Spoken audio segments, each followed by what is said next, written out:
Wow, wow, wow, Taurus. This is one of the most powerful months of the year.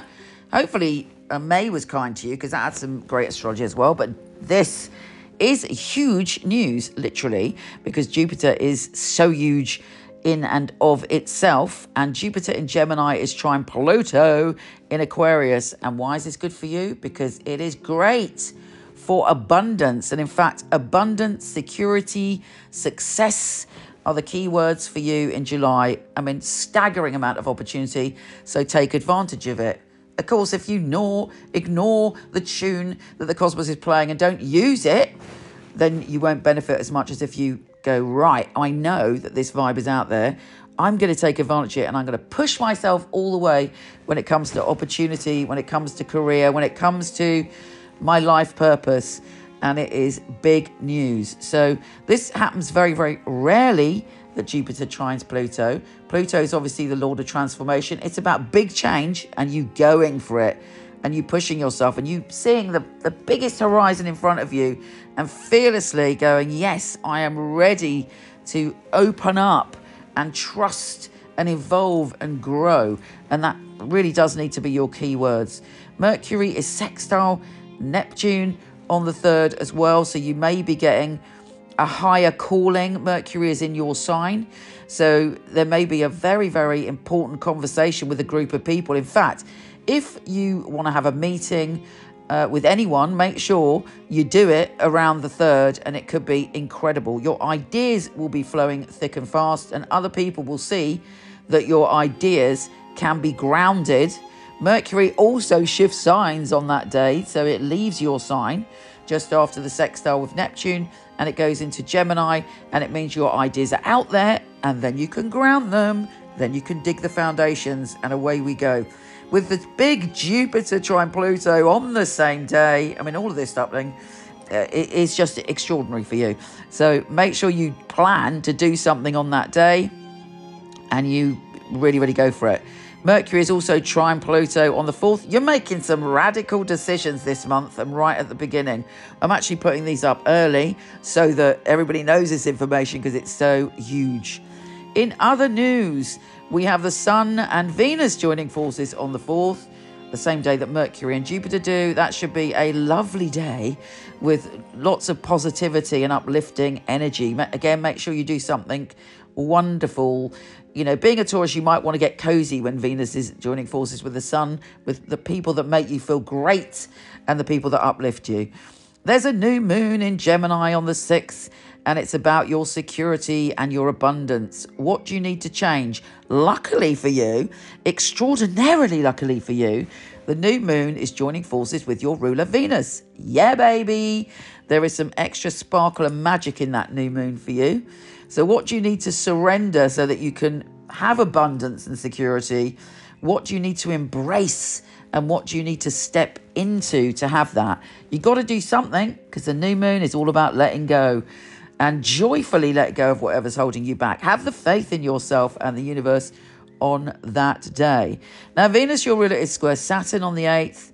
You might have a bit of a little bit of a kind of struggle or fight against finding what you want to commit to that gives you security and what you feel comfortable with. But ultimately, you're going to go with what you love because that is how you're feeling this month. I'm going to go for what I love. I'm going to take a few more risks than usual. Then Mars, the planet of action, is going into Taurus, which is obviously happy days because it pushes you and it gives you the energy and the va-va-va-voom to keep going. With Mars square Pluto on the 11th, you might find yourself battling with someone when it comes to your career, your work, or your life purpose. So take a step back. In fact, you know, think about this on the 10th so that you're aware if there's any power struggles coming up on the 11th. But you know what? You're so strong at the moment, you might win. But the only advice I would give you, don't lose your temper, darling. If you lose your temper, you've lost the battle. And there's a big part of you kind of not necessarily struggling, but thinking about what do I want to commit to and where am I going? And you've already been given the information of what you should do, what you could do, and what you want to do at the beginning of the month. Don't resist. Don't find yourself resisting it with those squares. On the 14th, the Sun and Mercury are joining forces. You're feeling a bit more up, a bit higher. And with Mercury and Venus conjunct on the 17th, yeah, baby, you're good to go. However, Venus is square Neptune. Do not believe in illusions. You've got to be very clear, again, on what you want and what is security, not what is pie in the sky. And if you do that, this could be a staggeringly amazing and incredible month for you. Venus enters Cancer on the 17th, as does Mercury. And you want to talk, you want to get your ideas out, you want to push yourself forward. The Sun enters Cancer on the 21st, and there's a full moon in Capricorn on the 22nd. So the full moon is saying it's time to have an adventure. You might come up with an idea of wanting to travel, but this time you're going to make it happen. With Mercury trine Saturn, you're committed to what you love. You found your space, I reckon, by the end of the month, what you want to do, and you're getting stuck in. Venus is sextile Mars on the 29th. Oh, frisky. You're feeling passionate. You're feeling flirty. You're feeling in love with life. You're feeling confident in yourself, which is great. So, yeah, what a month, baby. Make the most of it. It is a relief. Take care, gorgeous, and I'll speak to you soon. So here is the deck. I love the box. Got some of the tarot heroes on the front that are in my deck, which I'll tell you about later. It is flip top. How fabulous is that? I love that. And then you have the little booklet here.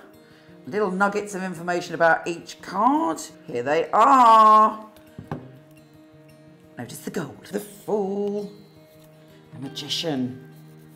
The High Priestess, which is so important because it is Pamela Coleman Smith. She was the illustrator of the original Rider-Waite. And I have 3 Lovers cards. The Chariot, Strength, the Hermit, various heroes here. This is Anna May Wong. So I've got this leaflet that comes with the pack. It gives you one line of straight to the point wisdom about it. But this is the book.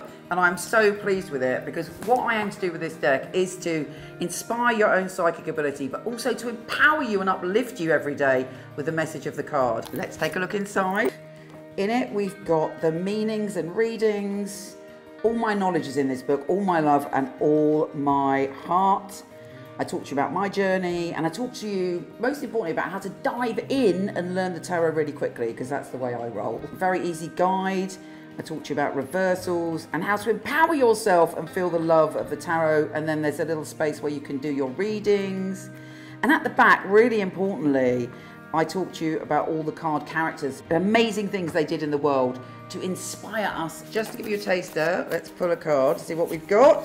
Well, that is a great card. The 9 of Cups, the Wish card. The most basic interpretation of the 9 of Cups is that you're being given a massive cosmic yes. This book is my life's work. I've been doing tarot basically from when I was born. It's been a lifelong passion, and you're always learning when it comes to tarot, and I've tried to put everything I know and all the magic and how you can learn quickly. You can get them from Amazon, Barnes & Noble, and potentially order them from your local bookshop and support your local bookshop. These carry my heart and my soul, and I thank you for being on this journey. You inspired me to do it because I wanted to have an inclusive deck. So I thank you for being my inspiration.